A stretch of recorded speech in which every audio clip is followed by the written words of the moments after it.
Hello friends. तर आज आपण बनवूया मस्तपैकी असा क्रिस्पी डोसा, चटणी आणि आलूची भाजी. तर चला तर मग करूया रेसिपीला सुरुवात. तर मी इथे घेतलेले आहे 3 कप तांदूळ, 1 कप उडद डाळ आणि हाफ टीस्पून मेथी सीड्स. सो तांदूळ तुम्ही शक्यतो जे इडलीचे तांदूळ मिळतात ना तेच वापरा. सो त्याच्याने खूप छान टेस्ट येतो. मग ते इडली, उत्तपम किंवा डोसा का असेना. पण इडलीचेच तांदूळ जे किराणा शॉपमध्ये आजकाल इझिली मिळतात तेच तुम्ही वापरा. सो मी चांगलं त्याला धुवून याला 7 ते 8 तासासाठी भिजू घालायला ठेवलेलं आहे. सो 7 ते 8 तास झालेले आहे. आपले तांदूळ आणि डाळ भिजलेली आहे. सो मी अगोदर उडद डाळ बारीक करून घेते आहे आणि आपली उडद डाळ बारीक करून झालेली आहे आणि याला मी अगोदर 2 ते 3 मिनटं चांगलं फेटून घेणार आहे. सो 3 मिनटं फेटल्यानंतर ती डाळ आपली खूपशी अशी थोडीशी हलकी होऊन जाते. तुम्हाला फेटता फेटता जाणवेल आणि तुम्हाला दिसत पण असेल की ती डाळ थोडीशी फुललेली आहे. सो 2 ते 3 मिनटं फेटल्यानंतर मी तांदूळ बारीक करून घेते आहे. छान एकदम फाईन पेस्ट करून घ्यायची तांदूळची. सो ती पण आपण टाकून घेऊया आणि हे सगळं मिक्स झाल्यानंतर याला आपण 5 ते 6 मिनटं चांगलं फेटून घ्यायचं आहे. सो याला छान फेटणं हे खूप इम्पॉर्टंट आहे. याच्यानेच आपले डोसे खूप छान बनणार. सो झालं आहे मी 5 ते 6 मिनटं याला छान फेटून घेतलं आहे. बघा हे किती छान असं हलकं झालेलं आहे खूपसं अगोदरच्या पेस्टपेक्षा. सो याला आता आपण 9 ते 10 तास भिजत ठेवून देऊयात. सो इथे मी चटणी घेतलेली आहे दुसऱ्या दिवशी आणि त्याला पहिले खोबरं बारीक करून घेतलं आहे. त्यामध्ये टाकले आहे शेंगदाणे, कढीपत्ता, एक मिरची आणि कोथिंबीर आणि लसूण पण टाकले, पण मी विसरून गेली.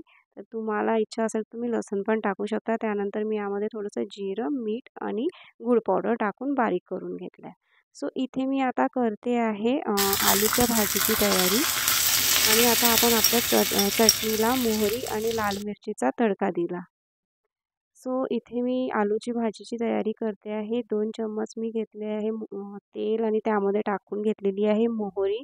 त्यानंतर थोडीशी चण्याची आणि उडदाची डाळ टाकून घेतलेली आहे आणि मग फोडणीला घातलेले आहे 1 कांदा आणि 4 ते 5 हिरव्या मिरच्या आणि कढीपत्ता आणि हे मी किसून अद्रक टाकते आहे. त्याच्याने या भाजीला खूप छान असा टेस्ट येतो.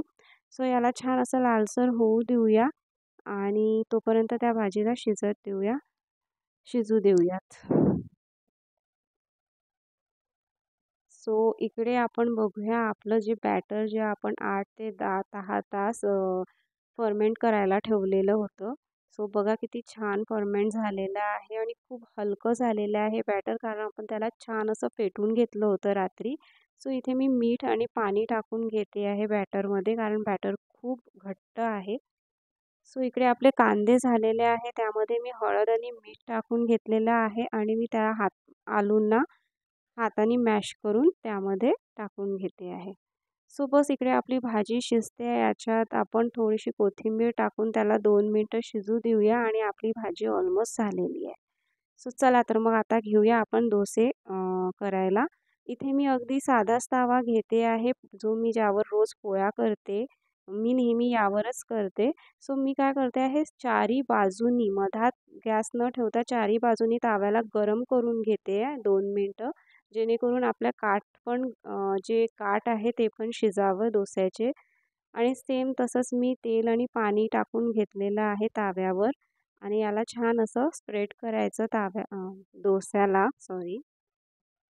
सो हे बघा आणि जसं थोडंसं सुकत आला त्यावर मी तूप टाकून घेते आहे डोस्यावर. सो तुम्ही तुमची इच्छा असेल तर तुम्ही तेल पण टाकू शकता किंवा बटर पण टाकू शकता. बटरचा पण डोसा खूप छान वाटतो. पण मला पर्सनली तूप टाकून डोसा खूप आवडतो.